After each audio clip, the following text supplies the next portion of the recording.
sosial və emosional inkişafına da mənfi təsir göstərir.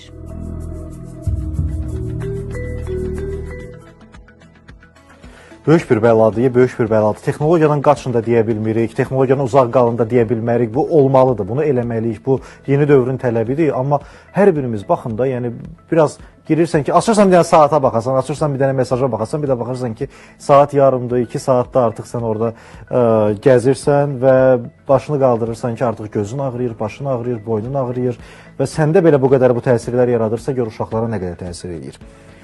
Qonağımız var, psixoloq Zeynəb Əliyeva bizləndir. Zeynəb xanım, sabahınız xeyir. Sabahınız xeyir. Çox sağ olun dəvətimizi qəbul edədiyiniz üçün. Belə bir aktual mövzuda sizi aramızda görmək xoşdur. Sual belə başlayaq.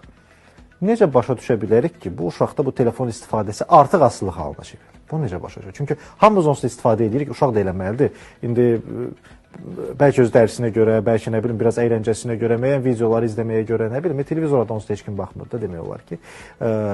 Xüsusən yeni nəsil ümumiyyətlə hər şeyi telefondan izləmək istəyir. Tamam, bunu eləməlidir, başa düşürük. Amma hansı bir kritik sərhəddən sonra başa düşür ki, bu artıq onda asılılıqdır?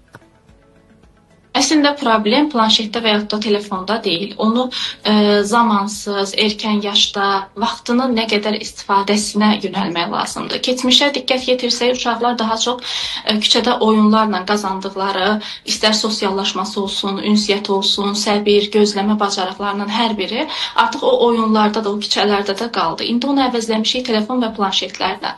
Bu da bir növ daha çox valideyndən irəli gələn bir şeydir. İlk növbədə valideyn roldur uşağına.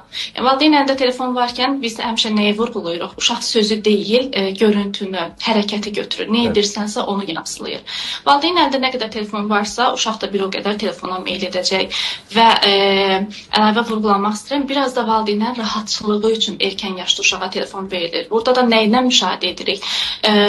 Yemək yedirdəndə, bir qonaq gedəndə, adi bir kafe, restoran, hara gedirik, uşaqların əlində telefonlar, ana, ata isə öz və yaxud da telefonda və yaxud da ki, görüşdüyü insanlarla uşaq sakit qalsın, ağlamasın, tez gedək sözləri deyilməsin deyə biz nə etmiş olub? Sanki onu mükafatlandırırıq. Evdə kapriz edir, ağlayır, telefonu əlinə verilir, ağlamasın və uşaq artıq telefonu, planşeti bir mükafat kimi qəbul edir. Çoxluqla məktəb yaşı dövründə, məktəb vaxtı olmaz, 3 ay tətil gəldi, telefona, planşetə aşırı baxmaq. Bütün gün izləyirlər. Sentyabr ayı yaxınlaşanda birdən-birə qadağalar gəlir. Bu qadağa nedir uşağa? Məktəb necə pis şeydir, mənim komfortum əlimdən alındı. Yəni, əslində verdiyimizdə deyil problem, verdiyimizi necə verdirməyimizdədir, necə yönləndirməyimizdədir, onu uşağa necə təbliğ etməyimizdədir. Məsələ burasındadır. Vaxtlı, zamanlı şəkildə verilən heç bir şeyin zərəri yoxdur. Əslində o telefon, planşet uşağın dünya görüşünü çox artıra bilər, düzgün istifadə edərkən. Amma yox, dediyim kimi, kaprizi dayansın deyə, yeməyini çox yesin deyə fikir versəz, bəzən uşaqlarda yemə pozuntusu belə yaradır. Çünki o nə doyduğunun fərqində deyil, nə yediyi bir şeyin bilmir ki, dadı necədir. Biz nə edirik? Bir yeməyi yeyərkən ondan zövq alırıq. Dadından, bərkdimi, soyuqdumu, istidimi və artıq nə etmiş olur uşaq? Tək ki, telefon əlimdən alınmasın, baxdığıma baxam, nə qədər verirlər, yeyərəm. Artıq nə doyduğunu bilmir. Və yaxud da filan yerə gedəcək, özünü yaxşı apararsan, yox, uşaq getmək istəmir, artıq öz şəxsi sərhədlərini qoruya bilmir, özünün nəyi istəyib istəmədiyini bilmədiyi üçün, telefon veriləcəksə, telefona baxacamsa, okey, gedək. Əslində, ünsiyyətdən geri düşür, nitq geriləməsi yaradır, diqqət defisiti yaradır, hiperaktivlik, davranış pozuntusu, isteriçkalar, hamısı təkən olaraq mənfiyə doğru gedir. Vaxtlı, zamanlı şəkildə verəriksə, təbii ki, heç bir zərəri yoxdur. O da bayaq da vurğulandı.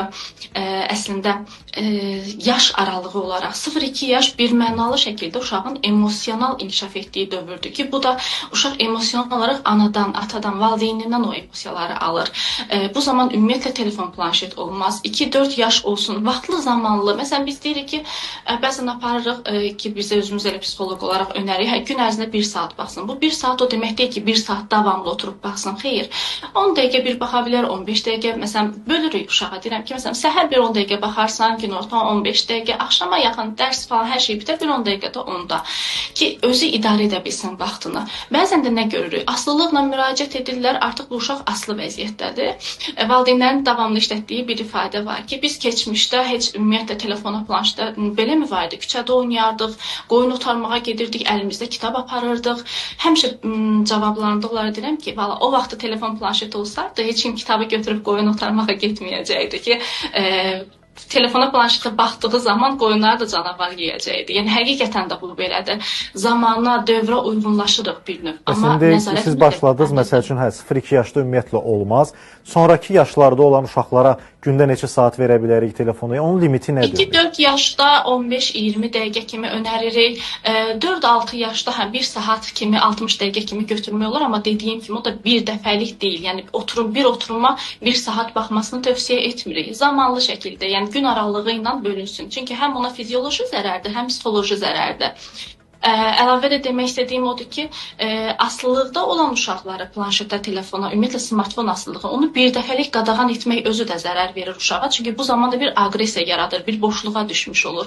Əgər əlindən alırıqsa, alternativ verməliyik.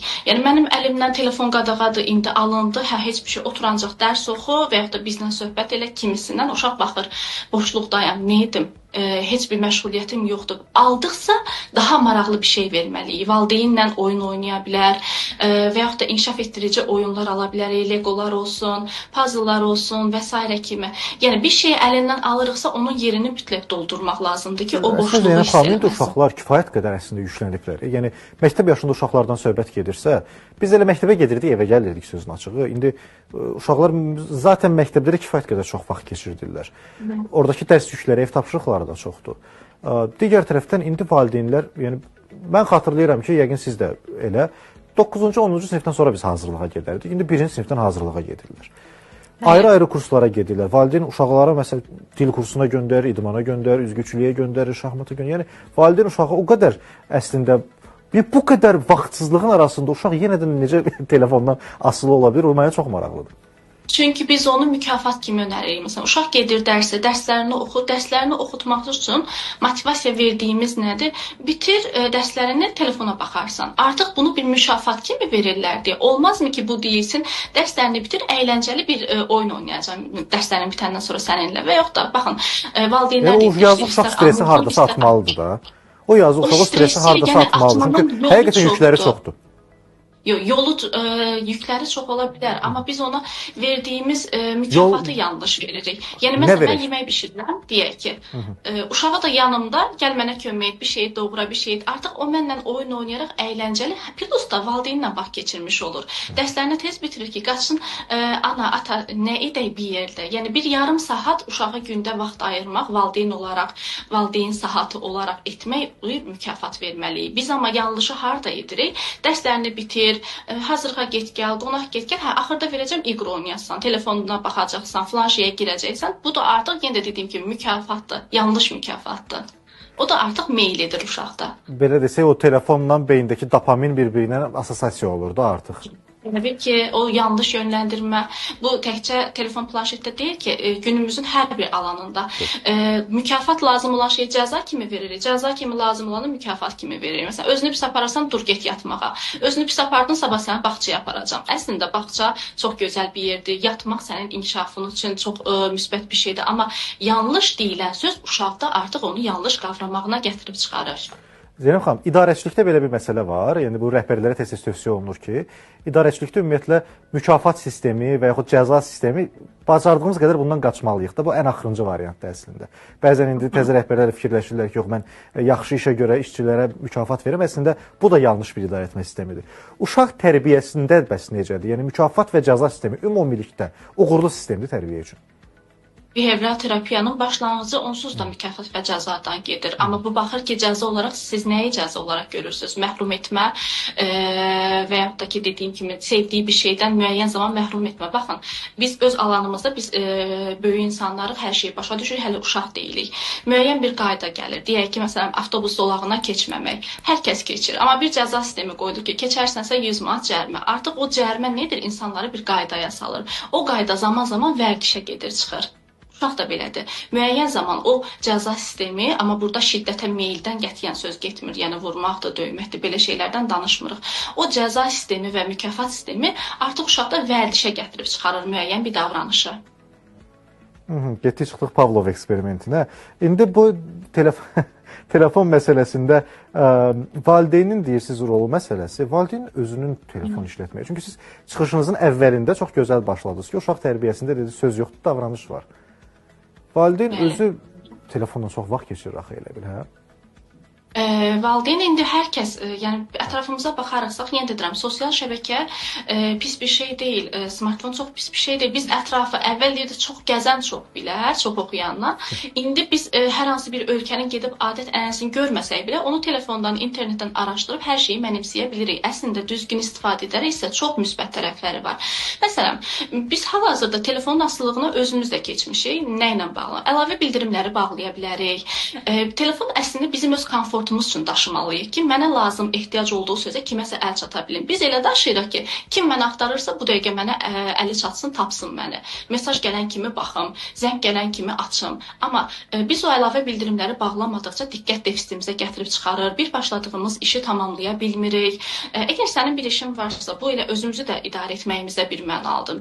Tutalım ki, mən özüm əlavə bildirimləri mütləq ki bağlayıram ki, davamlı orada bir səs gəlib mənim diqqətimi yayındırmasın. Bir işi tamamlanmamış digər işə keçdikcə zamanla diqqətin davamlılığı da pozulmuş olur. Əgər ki, məsələn, biz bir davamlılığı deyək, məsələn, məktəb yaşı dönəmində 6 yaşdan yuxarı 40-45 dəqiqə götürürüksə, indi biz 40-45 dəqiqəni hardan heç kimə 10 dəqiqə sonra hamı bir bax yayınmadır. Artıq heç bir işdə tamamlanmır. Bu istər yetkin insanlara, istər yeniyetmələrə, uşaqlara hər birinə şamildir. Yəni əslində biz onu idarə edə bilərkən artıq telefonlar bizi idarə etmiş olur.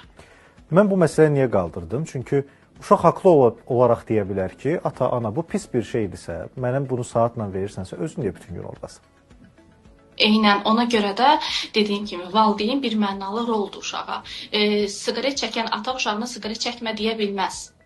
Kimi telefona baxan, bütün günü baxan ana da uşağına get kitab oxu deyə bilməz. Ən azından tamam buna qarşı bir şey sənin özün işinlə bağlı çox girə bilərsən, işimiz daha çox telefonda ola bilərsə, ən azından uşaqla oyun saatımız, bir proqram hazırlamaq lazımdır. Məsələn, evə gəldik, yemək yedik, yemək saatımızdır, dərs saatımızdır. O dərs saatında valideyn də tam kitabını tut, telefonu altında tut, amma ən azından uşağı o kitabı oxuyuran versiyasını ötürmək lazımdır, formalaşdırmaq lazımdır. Yəni mən bütün günü bura baxım, öz komfortuma meyl olum, hə sən də get nəsə et. Amma inanın ki biz telefon asılılığı olan valideyn uşaqların çoxuna nəzər yetirsək, onun ata və anası da elə telefon asılılığındadır. Çünki ailədə söhbət yox, ünsiyyət yox, heç bir-birinin xarakterini tanıma yox. Uşaq deyir mən həkim olmaq istəyirəm. Valideynə sual verirəm ki, soruşmusunuzmu niyə həkim olmaq istəyir? Deyir yox. Spontan nə olmaq istəyirsən? Müəllim nə olmaq istəyirsən? Jurnalist nə olmaq istəyirsən? Hakim. Niyəsi yoxdur. Bəlkə o qan görəndə həzz alır, bəlkə kimsə yarmaq, kəsmək ona həzz verirdi, o həkim olmaq istəyir. Niyəsini soruş, nəyə görə bunu istəyir? Yəni ünsiyyət yoxdur ailələrdə. Baxsan, valideyn uşağını, uşaq valideynini tanımır.